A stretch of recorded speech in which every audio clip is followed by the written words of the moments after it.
Morning, students. It is good to give thanks unto the Lord, said the psalmist. We look not at the things which are seen, but at the things which are not seen. For the things which are seen are temporal, but the things which are not seen are eternal. 2 Corinthians 4:18. Students, last week we learnt Unit 5.1 Prose, Water, the Elixir of Life, the valuable uses of water and how to save water and not to waste. This week we are ready to learn Unit 5.2 poem, The River. It is written by Caroline Ann Bowles. There are many water sources around us like oceans, rivers, seas, ponds, lakes, etc. Among that, rain is the main source of water. Have you ever seen a river? Yes, I have seen a river. Can you describe the beauty of the river you have seen? The river I have seen passed through a jungle, wide and opaque. The water was given and darker. I heard the gentle murmur of the river. Today for our lesson, we are going to learn about the poem The River. There are 4 paragraphs in this poem. Each paragraph carries 5 lines. So totally 20 lines are for our memory. You have to memorize this full poem. Very easy poem, so memorize this happily. Let me read the poem for you. Listen carefully. I'll read first 5 lines. River, river, little river, bright you sparkle on your way. Oh, the yellow pebbles dancing through the flowers and foliage glancing like a child at play. Here, the meaning of the paragraph is, oh, little river, you sparkle brightly on your way. You go dancing over to yellow pebbles. You glance through the flowers and leaves of trees, dancing like a child at play.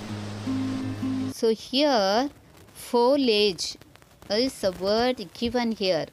What is meant by foliage? It's a cluster of leaves, of flowers and branches. Foliage, a cluster of leaves, flowers and branches. Another word is given there, glancing. What is meant by glancing there? Glancing means touching or hitting something lightly from the side without causing much damage. Glancing, touching or hitting something lightly from the side without causing much damage. Okay, now we'll go to the second paragraph. River, river, swelling river, on you rush through rough and smooth, louder, faster brawling, leaping, over rocks by rose banks sweeping, like impetuous youth. Okay, this 6 to 10 lines meaning is, oh, you rising river, you rush through the rough places and smooth places also. You are brawling and leaping. You go by rough rocks, paths where roses grow, thorns are there, all big stones, small stones are there. Now you are like a reckless youth. Okay, rose banks. What is meant by rose banks? River banks where rose flowers appear along. Rose banks, river banks where rose flowers appear along. Okay, the next word, Swelling. What is meant by swelling? Becoming greater in intensity of volume. Becoming greater in intensity of volume. Okay, the next one. Impetuous. Impetuous means acting quickly and without thought or care. Impetuous, acting quickly and without thought or care. Okay, next we are going to 11 to 15 lines. 11 to 15 lines, that is third paragraph. River, river, brimming river, broad and deep and still are time, seeming still yet still in motion, tending onward to the ocean, just like mortal prime. Okay, the meaning of this paragraph is, O river, which is full now, you are broad and deep and motionless as time.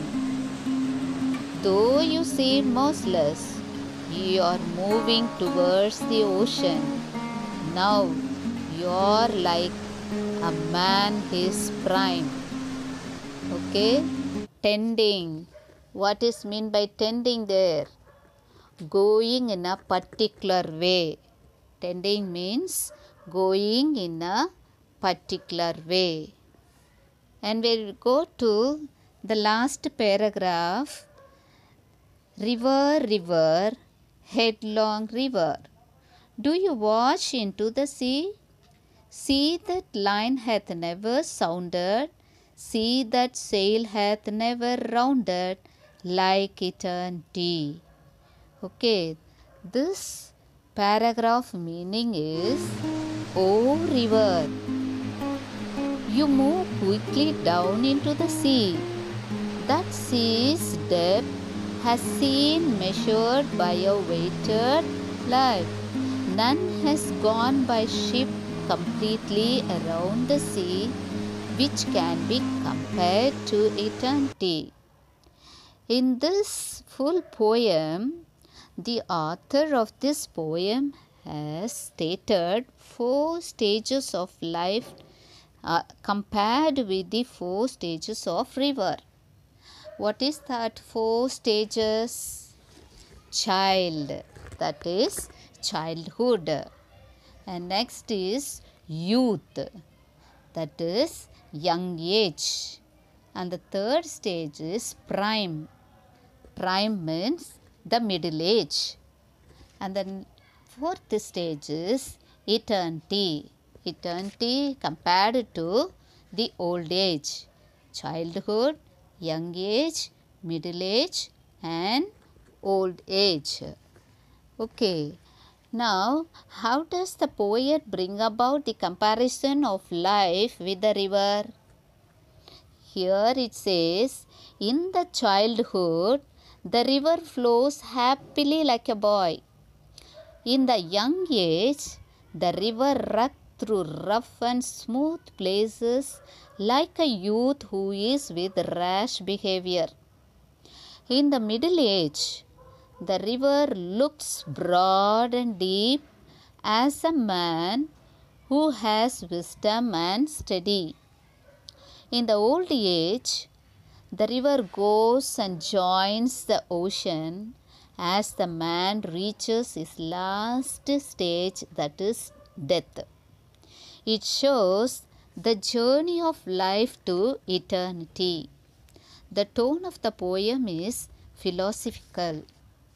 Here the writer of this poem, that is Caroline Ann Bowles, was born in the year 1786 and died in the year 1854. She was an English poet and she was the wife of Robert Southey. He was the poet laureate of Britain. Caroline was a poet of great merit and produced some of the best work at the threshold of Victorian era. She wrote various other works including The Little Ladybird, Chapter on Churchyard, and Tales of the Factories. Here in this poem, there are some poetic devices given. We'll see that poetic devices one by one. You take page number 143 in your English book. It is given nicely in that book.